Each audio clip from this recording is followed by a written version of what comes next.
मेरी सास पर नज़र पड़ते ही हार्ट स्पेशलिस्ट डॉक्टर नवीन ने नाराजगी दर्शाने वाले लेबल अपने माथे में डाल दिए और पूछा, तुम अपना वजन क्यों नहीं कम कर रही हो आरती? मैं कोशिश तो बहुत करती हूँ डॉक्टर साहब, पर वजन कम हो ही नहीं रहा। उनकी नाराजगी को भांप कर सासू माँ घबरा उठी थी। क्या कोशिश? वो एकदम भड़क उठी। जब हार्ट अटैक आ जाएगा या हाथ पैर लकवे का शिकार हो जाएंगे, क्या तुम्हें तब होश आएगा? आपको अगली बार शिकायत का मौका नहीं मिलेगा। मैं आज शाम से ही घूमना शुरू कर दूंगी। उन्हें खुश करने के लिए सासू माँ उनकी चमचागिरी पर उतर आई। इनको तला भुना भी कम खाने को कहिए डॉक्टर साहब। मेरी इस बात को सुनकर डॉक्टर साहब ने मेरी सास को और मेरे सास ससुर ने मुझे गुस्से से घूरा। आलू गोभी का पराठा कल रात को खा लिया था। अब मन को पूरी तरह से मार लेना भी तो आसान नहीं है डॉक्टर साहब। सासू माँ ने बिगड़ी बात को संभालने की कोशिश करी। पराठे के अलावा रसमलाई खाने की बात भी तो बताइए। उन्हें डॉक्टर साहब से डांट खाते देखकर मुझे मन ही मन मजा आ रहा था। अरे रसमलाई खाओगी तो बहुत जल्दी मर जाओगी आरती। पता नहीं तुम मेरे पास इलाज कराने आती ही क्यों हो। वे सासू माँ का चेकअप करने के साथ लगातार उन्हें खूब डांट रहे थे। हमारे बाहर आने से पहले हमारे बगल में एक गांव की रहने वाली बुजुर्ग महिला अंदर घुस आई थी। नमस्ते मैडम, आज तो आप काफ़ी ठीक दिख रही हैं। डॉक्टर नवीन का उन्हें मिश्री खुली आवाज़ में संबोधित करना मुझे हैरान कर गया। क्या खाक ठीक हुई हूँ?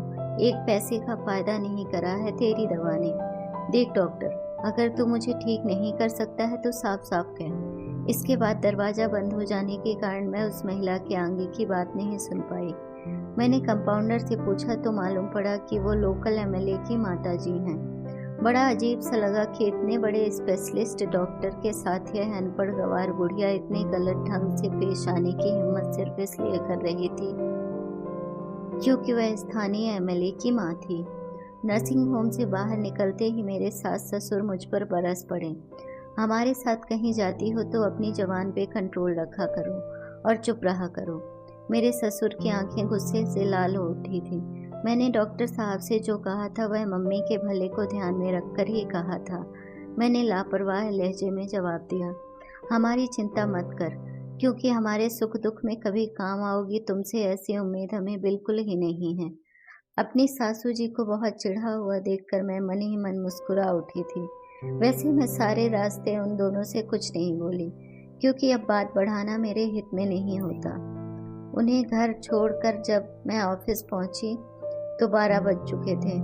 मैं अपनी सीट पर पहुंची तो गुस्से से भरी बैठी मेरी कोलीग निशा मुझसे उलझ गई।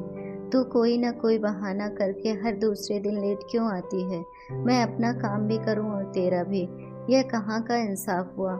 झगड़ा शुरू करने से पहले जरा सांस तो ले लेने दे। मैंने उसे नाराजगी भरे अंदाज में उल्टा घूरा तो वह एकदम ढीली पड़ गई। तू अपना काम पूरा नहीं करेगी तो मैं शोर ही मचाऊंगी।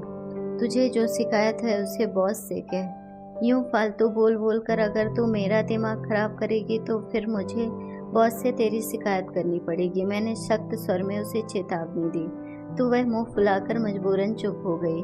ऑफिस में सब जानते हैं कि बॉस मेरे जबरदस्त प्रशंसक हैं। मेरी शिकायत पर राहुल नाम के लड़के को कुछ दिन पहले ही बॉस ने नोटिस पकड़ा दिया था। इस कारण सारे सहयोगी मन ही मन मुझसे डरते हैं। मैं अगर सचमुच नाराज हो जाती हूँ तो उन्हें अपनी जबानों को ताला लगा लेने में ही अपना हित नजर आता है। आज मैं कार लेकर आई थी। मोहित और मुझे मेरे भतीजे अनुपम के जन्मदिन की पार्टी में शामिल होने मेरे घर जाना था। मैं शाम को मोहित के ऑफिस के बाहर कार से पहुंच गई। मोहित अपने बॉस कपूर साहब के साथ बाहर आए थे। सॉरी कोमल, अपने भतीजे की जन्मदिन की पार्टी में तुम थोड़ा लेट पहुंचोगी। कपूर साहब ने बिना सॉरी महसूस करते हुए यह वाक्य बोला और पिछली सीट पर जम गए थे। सर को उनकी ससुराल छोड़ते हुए जाना है। मोहित ने माफ़ी मांगने वाले अंदाज में मुझे सफाई दी और मेरी बगल में आ बैठे। रास्ते में मिठाई भी लेनी है, खाली हाथ ससुराल जाना ठीक नहीं लगता है, यह तुम भी याद रखो। अपनी बात कहकर वह यूं ठहाका मारकर हंसे मानो उन्होंने कोई बढ़िया मजाक किया हो। कपूर साहब सारे रास्ते पीछे से मोहित को लेक्चर देते रहे। वो उससे बहुत रूखे अंदाज में बात करते, पर मुझसे अगर कुछ कहना होता तो उनकी आवाज़ शहद सी मीठी हो जाती थी। रास्ते में एक दुकान में मोहित 1 किलोग्राम काजू की बर्फी पैक करा कर ले आए। कुछ देर बाद हमने कपूर साहब को उनके ससुर की कोठी के सामने उतार दिया था। कल ऑफिस जल्दी आना। मोहित को ऐसी हिदायत देकर वो मुझसे फ्लर्ट करने वाले अंदाज से बोले, कोमल तुम्हें और ज्यादा मुस्कुराना चाहिए क्योंकि तुम्हारी स्माइल बहुत लवली है। कार को आगे बढ़ाते ही मोहित गुस्से से फट पड़े। साला लंपट, लाइन मारने का कोई मौका नहीं चूकता। साले ने ना तो मिठाई के पैसे दिए, न यहाँ इतनी दूर तक छोड़ने के लिए थैंक यू बोला। क्या काजू की बर्फी या पेट्रोल फ्री में आता है? अब यूं भिन भिन करते हुए पार्टी में जाओगे? सिर में दर्द शुरू हो जाने के कारण मेरी आवाज़ चिड़चिड़ी हो उठी थी। सॉरी यार, साले ने दिमाग खराब कर दिया। मैं कल से ही नई जगहों पर अप्लाई करना शुरू कर दूंगा। तुम्हें इससे बढ़िया कंपनी आसानी से नहीं मिलेगी। गले में पड़ा अच्छी कंपनी वाला यही फंदा तो नौकरी छोड़ने नहीं देता। लेकिन मैं किसी दिन साले को ऐसा सुनाऊंगा कि याद रखेगा।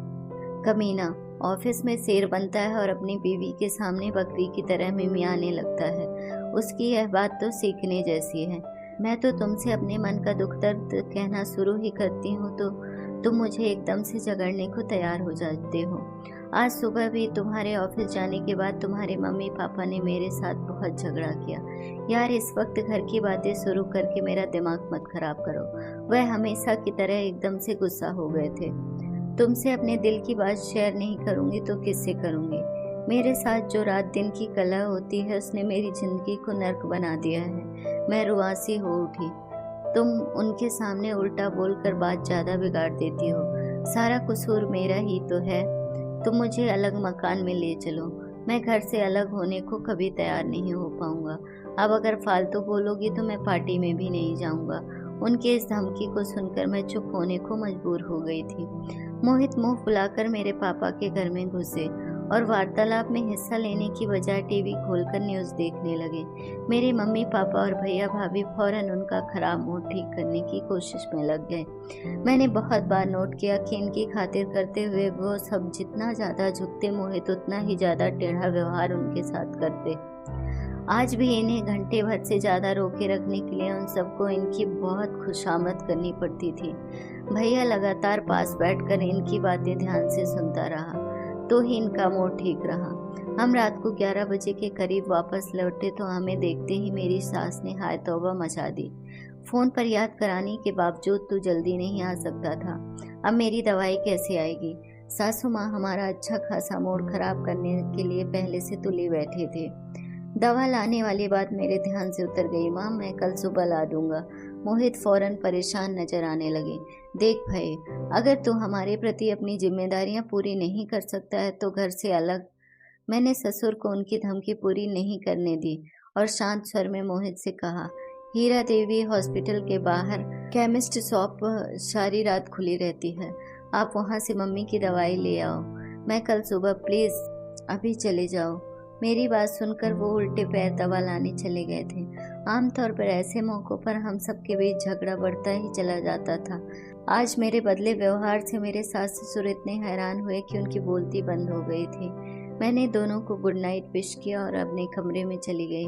वहाँ कपड़े बदलते हुए मैं लोगों के व्यवहार से जुड़े उस खास पहलू पर सोच विचार करने लगी जो कुछ देर पहले घर में लौटते हुए ताज़ा ताज़ा मेरी समझ में आया था। जिसके पास किसी को नुकसान पहुंचाने या तंग करने की पावर है, वह हमेशा उसका इस्तेमाल क्यों नहीं करेगा। ऐसी कई घटनाएं मुझे याद आईं जब सामने वाले इंसान को दबा या जलील करके किसी ने मजा लिया हो या अपनी टेंशन को कम किया हो।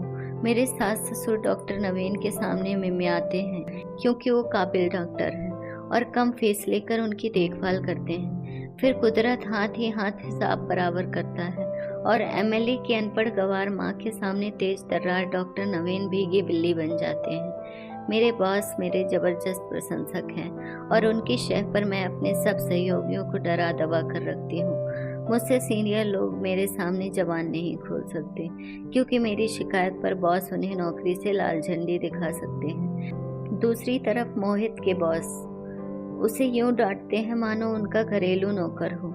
यह कपूर साहब नाम का ऊंट पहाड़ के नीचे तब आता है जब उनकी बीवी उन्हें सबके सामने बुरी तरह से डांटती है क्योंकि वह करोड़पति बाप की बेटी है। ऑफिस में शेर बनने वाले कपूर साहब चुपचाप उसकी डांट सुनते हैं। क्योंकि ससुराल से उन्हें माल जो बहुत मिलता है। भावुक स्वभाव के मोहित घर से अलग नहीं होना चाहते। वो जानते हैं किराए का मकान अफोर्ड करना मुश्किल है और उनकी इसी कमजोरी का पूरा फायदा उठाकर मेरे सास ससुर मौका मिलते ही हमें घर से अलग होने की धमकी देने से कभी नहीं चूकते हैं। अपने माता पिता के हाथों अपमानित होने वाले मेरे साहब अपनी ससुराल में शेर बन जाते हैं, क्योंकि मेरे मम्मी पापा व भैया भाभी मुझे सुखी देखना चाहते हैं। कहीं हमारे बीच तलाक की नौबत ना आ जाए, इस बात की कल्पना उन्हें इनके खराब व्यवहार के सामने भी मुस्कुराते रहने को मजबूर करती है। मेरे माता पिता व भैया भाभी से सीधे मुंह बात न करने वाले मेरे स्वामी अभी लौट कर आते ही मुझे अपनी बाहों में भरने को ललायत होंगे और तब मैं जो चाहूंगी वह कहूंगी और वो चुपचाप मेरी सारी शिकायतें सुनेंगे और मेरी हाँ में हाँ भी मिलाएंगे। मेरी समझ में तो यह बात आई कि अगर सामने वाला किसी कारण से कमजोर या मजबूर है तो ताकतवर उसे धड़ल्ले से खरी खोटी जरूर सुनाएगा। इस मामले में हर तरफ लेन देन का सिद्धांत खूब काम कर रहा है। इधर किसी से कड़वी तीखी बातें सुनो और उधर किसी दूसरे को वैसी ही बातें सुना दो। अपने मन की भड़ास निकाल लो। वैसे जिसे इस खेल को ढंग से खेलने का पूरा मजा लेना हो उसे कुछ महत्वपूर्ण बातों का ध्यान जरूर रखना पड़ेगा। सास ससुर की डांट फटकार से तंग आकर घर से अलग होने की जिद पकड़ना बहू के हित में नहीं होगा। अगर बहू उचित मौके पर सास ससुर को तंग करके उनसे बदला ले तो उसे अपनी दुश्मनी मानना सास ससुर की नादानी होगी। बॉस की डांट से चिढ़कर किसी का नौकरी छोड़ने की सोचना बेवकूफ़ी है। दामाद का मुंह फुलाकर घूमने को अपनी बेइज्जती समझना बेटी के माता पिता की नासमझी है। डॉक्टर के डांटने के कारण उसे बदल डालना गलत व नुकसानदायक होगा। एमएलए की मां की तरह डॉक्टर नवीन को बेबात अपमानित करने वाले लोग भी तो इस दुनिया में मौजूद हैं। मैंने फैसला कर लिया है कि जब कहने सुनने के मामले में हर शेर को सवा शेर मिलता ही मिलता है तो सामने वाले के मुंह से निकले कड़वे शब्दों का बुरा मानकर अपना खून जलाने की मूर्खता मैं तो भविष्य में कभी नहीं करूंगी। अगर आपको हमारी स्टोरी अच्छी लगी हो तो अपने दोस्तों के साथ भी शेयर कीजिए और कमेंट में ज़रूर बताइए कि कैसी लगी हमारी ये कहानी। और हाँ, चैनल को सब्सक्राइब करना ना भूलें।